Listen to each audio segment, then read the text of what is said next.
It's time for another comic book retrospective. This time we're going to Marvel Comics Silver Surfer #1 from 1982 with the craziest creative pair you could think of, John Byrne and Stan Lee. I think this is one of the handful of times they ever worked together. And here with me, as always, is the comic book retrospective crew. First up, we've got award-winning comic book editor and writer Joe Corallo. How you doing, Joe? I'm all right, Wes. How are you? I'm doing absolutely fantastic now that I'm here with my friends here. We've also got the voice of the voiceless, the man so cool they called the Breen, the comic book hoarder himself, Eric Breen. How are you doing? Spectacular.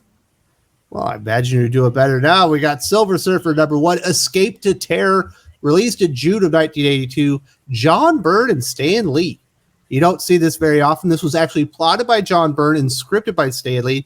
And specifically, this is the first time ever Stan Lee let another writer work on a Silver Surfer comic book title that was titled Silver Surfer itself. He had been in other people's stories and stuff, but anything that had Silver Surfer up to this point was Stan Lee. And in the past, Stan Lee was cited as saying, I didn't want anyone to write the Silver Surfer but me. What do you think made him change his mind here, Breen? Is it because Byrne is just that is that good? Well, by this time, he'd been basically out of the day-to-day operations from at Marvel for about 10 years. The character was going to go on. I guess he figured it was time to loosen it up, and this gave him a chance to write one more Silver Surfer story because he was pretty much out of it by then. So I think, and who better to do than John Byrne, who was the hottest property Marvel had at the time. And the art in this comic book is absolutely fantastic, Joe. In fact, the first panel on page 6 of this comic book was used by guitarist Joe Satriani for the cover of his 1987 album, Surfing with the Alien. That is a beautiful, beautiful image of the Silver Surfer going off into space. We'd also add that Tom Palmer also helped bring a lot of this to life with his inking, and he colored it as well. Tom Palmer was a fairly hot commodity at this point, not quite a Terry Austin in terms of people demanding to work with him, but he did a great job here, and also Rick Parker on the lettering. He's a fantastic letterer. Got to work on quite a few things, including a very long stint on Spider-Man, which, according to Jim Salicrup, did he pick him just because his last name was Parker? No, but it was a factor. This is a fantastic story. We start out here, Joe, and essentially we get a flashback to his origin story. They retell it very briefly within about 4 or 5 pages about the death of his planet, or what was going to be the death of his planet, the deal that he ended up making with Galactus to become his herald, to save the planet and save the woman he loves.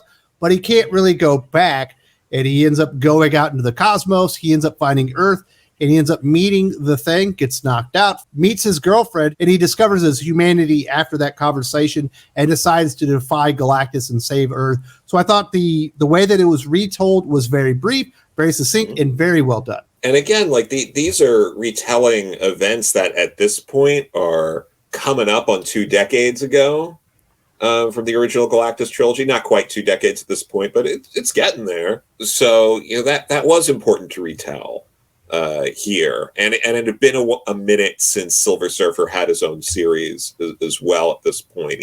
He did briefly. Obviously, this is the volume 2, #1, but you want to reintroduce the character, and I think they did it pretty concisely here. And after that, he's kind of a prisoner on Earth, Breen. Galactus is stuck there. He's like, you like Earth so much, you're going to stay there, and I'm going to keep devouring planets. And he's stuck at Earth.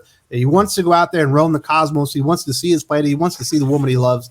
And it turns out he notices something is working against the barricade. He goes back to the source. It turns out that's the Fantastic Four, and Reed Richards is making good on a promise he made to the Silver Surfer to essentially free him. But there's only one shot, Reed, and once he gets out, if he ever comes back, he can't leave again. That was Galactus' punishment to the Surfer for defying him when he rediscovered his humanity, or whatever that is, on Zen-La, and fought to save Earth. So, and that had been a theme when the Surfer would appear periodically through the years, was that occasionally he would try to pierce the barrier, never could. Reed, who at the time was the genius of the Marvel Universe, had figured out a way to do it. So now Silver Surfer finally is free to roam cosmos again. And he goes right back to his home planet of Zenla, I believe, to look for his love. And he finds a planet that is completely just destroyed. It is in chaos. Somebody, I guess, kind of decides to attack him. He ends up discovering that there's some internment type camps. And it turns out Galactus returned Joe Corallo to exact some revenge. He gave him 24 hours to vacate. And life has been a living hell, all because of the Silver Surfer. And everyone there blames him, including the father of the woman he loves. Yeah, no, it's... it just adds to the tragedy of the Silver Surfer. And again, just gorgeous artwork. They really, sell the devastation and all that. And what better way to sell devastation than a broken doll to remind you bad things happen and they happen to kids. And yeah, it's really tragic. He's just trying to do the right thing, and everyone just hates him. And they really sell it. Stan has a long history in these comics of writing crowds that are yelling and hating the hero for an issue. So that he does a good job here with that. Yeah, he pretty much, you could see how from their perspective he kind of ruined all their lives. As I mentioned, Brady, he finds the father of the woman that he left behind, and it turns out what he thought was a ruse at one point with, I believe, Dr. Doom wasn't a ruse at all. That the woman he loved had actually been taken kind of back to Earth, had been brainwashed, and she doesn't remember who he is and was being used against him. But it turns out it's bigger than Galactus. It's bigger than Doom. It's Mephisto that's behind the whole damn thing. The Lord of Darkness in the Marvel Comics universe. This issue is basically revisiting a couple of prior stories because the battle with Mephisto actually goes back to Silver Surfer number 3 from the original series. And this is kind of like a retelling of that. Stan kind of, you can say, tweaks or steps on his own continuity, because up to this point, we'd never heard that Galactus had gone back and consumed Zenla because as a second punishment, because I believe they'd actually revisited that planet and that hadn't happened. So I guess this book, you could pick and choose what you wanted to be in continuity or not, but it's Stan Lee, so he's got a story to tell. The thing with Dr. Doom, that took place in Fantastic Four 155, 6, and 7, and it was another attempt by Dr. Doom to steal the Silver Surfer's cosmic power, which he had done about 100 issues prior. That leads him to Mephisto, which again is like a revisiting of a story from the original run. The Mephisto has no love lost for the Silver Surfer. In fact, he says Silver Surfer is one of the few characters ever been able to thwart him multiple times, and he's laid the perfect trap. Obviously, he's going to be using the woman the Silver Surfer loves against him. He finally gets there. He knows who his enemy is. He essentially tunnels down to whatever realm the Mephisto's in and decides to confront him. He's immediately almost kind of consumed.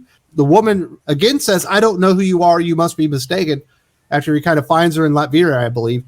And then the worst part, this was the most amazing panel to me in this entire comic book, is when Mephisto thinks, the Silver Surfer is lost. I finally got one over on him. It's time to give her memories back, and she can remember and realize that the man she loves is actually dying, and her pain and torment will fuel me, and I will receive kind of reward for that. It was just a very, very powerful panel. No, this whole thing, Mephisto's done great here. It's really important to note that, again, they set up that Reed was like, I can get you out, but you can't come back or else you're going to be stuck in the barrier again. And that Silver Surfer, without hesitation, when he finds out that Shalabal is on Earth, goes right back there. That's like secondary to him, whether or not he's banished on Earth.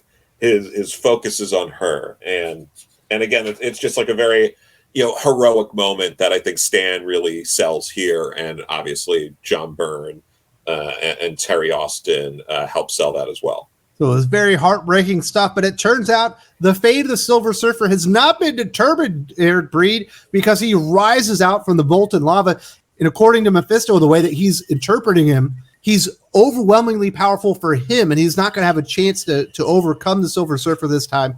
So he decides to once again take the one thing away that he knows will hurt him. And he doesn't kill Shalabal, or at least at first it looks like he kills her, but he turns her into like this, I don't know, orb of energy and sends her back to her home planet where she's giving life when you see her arrive. But he can't follow her and he'll never get to see her again. The thing with the Silver Surfer is, in the power structure of Marvel heroes, he is basically second to Thor, because this is a man that can literally withstand meteors hitting him. So he is a very powerful guy. So it stands to reason that he could go toe to toe with Mephisto. Something else that you can't lose sight of in this story: Peter and MJ, you think you had it rough? Yeah, try being Norn and Shala Bal. Because I said you got off light compared to these two. Oh yeah, and this wouldn't be followed up for another like 5 years. We would get the launch of the Steve Englehart, Marshall Rogers run on Silver Surfer, where spoiler alert, he eventually does break out again for good. It does take time, and it's nice to see that it's not this like immediate thing of like, oh, this was successful, let's just jump right into it, and it all happens under the Jim Shooter era as well. Really fantastic stuff, and it's certainly a tragic relationship. He wanted to see her for so long. He finally gets to the planet. He realizes she was on Earth the whole time. She'd had her memories taken away. He finally gets her back, only to have her taken right out of his arms again and sent back to the planet where she came from, and he can't go back to it anymore. It certainly is a very tragic figure with the DC Comics universe. Silver Surfer obviously has a fantastic look. I think that's one of the reasons that the character sticks out and really catches your eye immediately, is the way he looks. But really, it's the attention to detail of the character that Stan Lee put into him that really makes you feel for the character Breen in the end. And one of the reasons I think Silver Surfer to this day is an impactful, important character to Marvel Comics. I agree. And this is why when some of the more modern iterations of the Surfer, I've heard nice things about what Donny Cates did, not so nice things about what Dan Slott did. But one of the things that they don't have in Silver Surfer storytelling is I think they've kind of lost sight of the fact that he is the, like I said before, quintessential tragic figure. Mm-hmm. And so many of the things that made these characters so great in the formative years of Marvel kind of get lost over time. Silver Surfer does not get a happy ending. He can have his moments, but at the end of the day, it's almost like if he were ever reunited with Shala Bal, it would almost be like Charlie Brown finally getting the little red-haired girl. It just doesn't feel like it would be right. Yeah. And that's kind of what fuels that character. And I said, and I think this issue, again, when it ended where she gets back to Shala Bal and she basically creates life, it's a nice self-contained story that kind of, like I said, tweaks its own continuity. But as a self-contained story, it's fantastic. Obviously, this character archetype works. Very similar to what Walt Simonson would later do with Beta Ray Bill. Very similar kind of origin and character there. People like these kind of characters. And they like when Daniel Warren Johnson does them. So hopefully one day we'll get a Daniel Warren Johnson Silver Surfer story. I would definitely be on board for that. So it was fantastic getting to go back to this one. Isn't as old as maybe some of the other things that we've done here on Retrospective, but you get John Byrne, Stan Lee on a comic book together. We got to review it at some point. Silver Surfer #1. Definitely go out and get this if you can. This is one that is a little bit different, Joe. This one hasn't been reprinted as much, and it's not as part of many collections as some of the other comics we've talked about. Yeah, I have it in the Epic Collection, Volume 3 of Silver Surfer Freedom, and that's how I read it. I think it's like low, you might get it at your shop, but like it might be getting a little harder to find. I know they're printing Volume 4 in the coming months that has Parable, which is, the Stan Lee Mobius Silver Surfer story in it, and the rest of the Englehart Rogers run is in that as well. So if you're interested in Silver Surfer and maybe you're a little like, I don't know if I want to go back as far as, the late Silver Age, early Bronze Age, this might be a good way for you to jump in. Breen, you have a reprint or is that original? No, that's the original, and it's affordable. It's It's published in 82. It runs, you can get a good copy of it for about $20, maybe even a little less. Might seem like a little bit until you price the Silver Surfer #1 from 1968. And then that seems like pocket change. Yeah, plus you're getting Stan Lee and John Byrne on a comic book together. Yes. There's not many of those out there. Yeah, absolutely. Yeah, so it's a nice piece of history. Really enjoy this one. Next week, we're staying cosmic, and I'm very excited about this. We're going to essentially my favorite kind of superhero team within DC Comics, Green Lantern Volume 2, number 9. This one's going to be super duper exciting. I'm totes but ghost. Really excited for this one. I want to say thank you once again to Eric, Breen, and Joe for joining me and talk about some comic book retrospective. If you can't get enough comic book retrospective and you missed last week's video, definitely check out this World's Finest Review, Batman versus Superman, and they got the Robin and Supergirl characters on the wrong teams. This is a really, really, really fun comic book, and you definitely want to check it out. We got some Neil Adams art here.